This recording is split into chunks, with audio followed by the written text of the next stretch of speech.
trastornos obsesivos afectan a millones de personas en todo el mundo.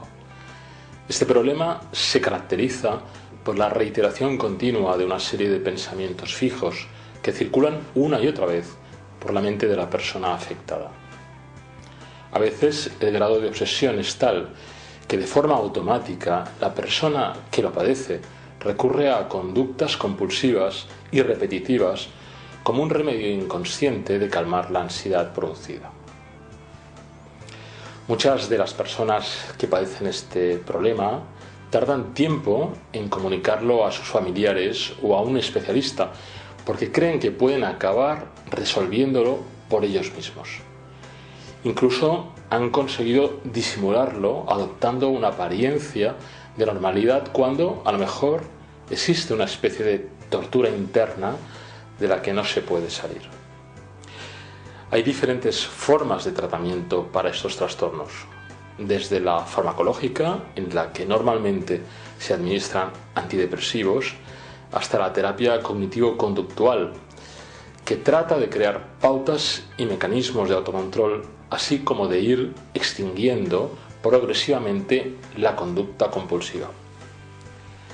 A continuación, trataré de explicar otra forma de entender y tratar este grave trastorno psicológico que no afecta a la inteligencia de los que lo padecen, pero sí que genera una vida amarga y difícil.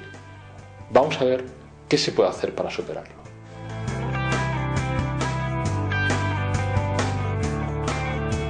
Me he permitido poner este título porque es así como viven los afectados por un TOC, por un trastorno obsesivo compulsivo. La primera pregunta que nos podemos hacer es: ¿quién te ha llevado a esa cárcel? ¿Eres demasiado fuerte genéticamente para vivir en libertad? ¿Tienes un temperamento poderoso y exaltado? ¿Eres decididamente agresivo, transgresor, libre? ¿Tuviste vínculos afectivos suficientemente válidos en tu infancia o todo fue aparente? ¿No te enseñaron a vivir seguro y en libertad? ¿Has tenido que aprender a vivir bajo unos esquemas mentales estrechos, rígidos, pobres o limitados? Te parecerán provocativas estas preguntas, pero en el reino animal no existen trastornos compulsivos, excepto en regímenes de privación de libertad. Es probable que alguna vez hayas visto una pantera en una jaula pequeña de un zoo, deambulando de un lado a otro sin parar, o algún animal que se muerde a sí mismo reiteradamente hasta que sangra. En cambio, un animal en libertad es muy difícil que haga rituales compulsivos. Entonces, ¿por qué los hace una persona? ¿Acaso tiene que llegar a dominarse y domesticarse tanto que bloquea toda su expresión vital?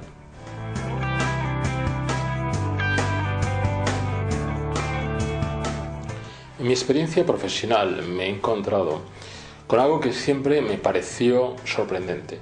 Y es que las personas afectadas por un trastorno obsesivo compulsivo eran, en su mayoría, personas con un fuerte temperamento en potencia, pero cuya energía estaba invertida en un determinado tipo de pensamientos reiterativos que las torturaba. Es decir, había fuerza física y psíquica, pero que no podía ser canalizada hacia el mundo externo, sino que quedaba ahogada en su interior. La cuestión es: ¿por qué no podían salir hacia afuera? ¿Por qué no podían vincularse al mundo? Hay varias posibles respuestas. Una sería porque los esquemas bajo los que aprendieron a vivir no les son válidos. Pueden haber crecido en el seno de una familia excesivamente moralista, temerosa, puritana, sobreprotectora, y eso ha creado unas reglas de juego mentales de las que el afectado no puede escapar. Por decirlo de alguna manera, es como si a un caballo pura sangre le atas al palo de un eje y haces que dé vueltas una y otra vez sobre el mismo círculo. Dentro de esta misma respuesta también existiría la posibilidad contraria, es que una persona, chica o chico, haya crecido en un ambiente muy hostil, muy agresivo indirectamente hacia él o ella, o habiendo sentido cierta ambivalencia sexual por parte de algunos padres, lo cual le pudo generar mucha tensión. Quizás hubo que encerrarse en los propios pensamientos para obviar o para reprimir las fuerzas negativas que surgían de su interior. La otra posibilidad es que el paciente afectado por un TOC no haya tenido el suficiente vínculo afectivo en su infancia, es decir, que no se sintiera querido realmente, que se le cuidara pero sin eros, sin el amor necesario que rompe la barrera del mundo y que otorga un sentido de seguridad y de pertenencia.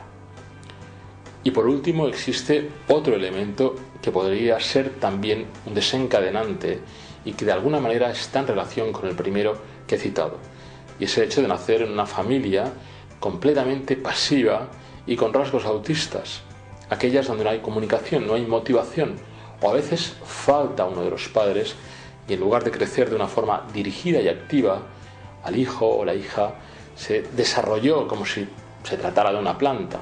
Esto puede llevar a un aislamiento interior que en el periodo de la adolescencia, cuando se produce toda la revolución hormonal, empieza a convertirse en una cárcel de la que no se sabe cómo salir.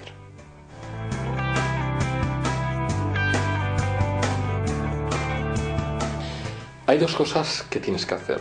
La primera, empezar a cuestionarte los esquemas mentales bajo los que has crecido hasta llegar aquí. Voy a hacerte algunas preguntas que quizá te den alguna pista sobre lo que te ocurre. ¿Has crecido sin directrices, sin que nadie te enseñara a estar en el mundo, a salir a la vida sin miedo? ¿Solo tenías que cumplir con las obligaciones? ¿Te has sentido alguna vez querido o querida de verdad? No es lo mismo sentirse querido que saber que te querían. Puede ser que no te llegara el afecto, que no atravesara la barrera psicológica y conectara emocionalmente contigo. ¿Te sientes culpable? ¿Has crecido en un hogar donde todo el tiempo había que cumplir con obligaciones?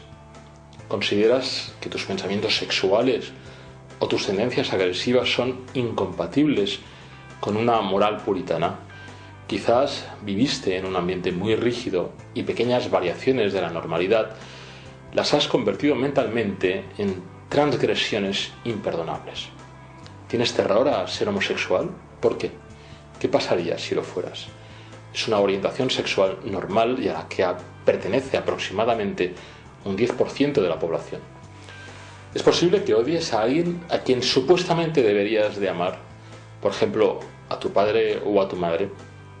Piensa en la posibilidad de que seas muy estricto o estricta moralmente y no te puedas permitir tener pensamientos negativos hacia uno de tus progenitores, aunque te trataran con menosprecio, hicieran diferencia entre los hermanos o simplemente fueran agresivos, autoritarios o egoístas.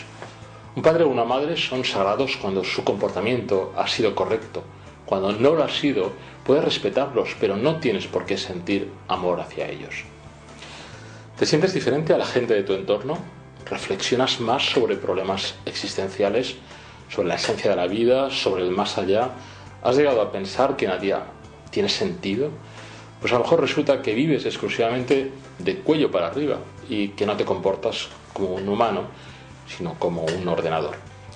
Todo lo piensas y nada lo experimentas. ¿Y si decidieras arriesgar y vivir como tú quieres? Atrévete, no todos tenemos por qué ser iguales. ¿Te parece una estupidez el estándar de vida occidental de emparejarte, tener hijos, comprarte un coche y una casa? ¿Quién te obliga a seguirlo? ¿Sabes que hay muchas otras formas de vida válida y que no pasan por eso?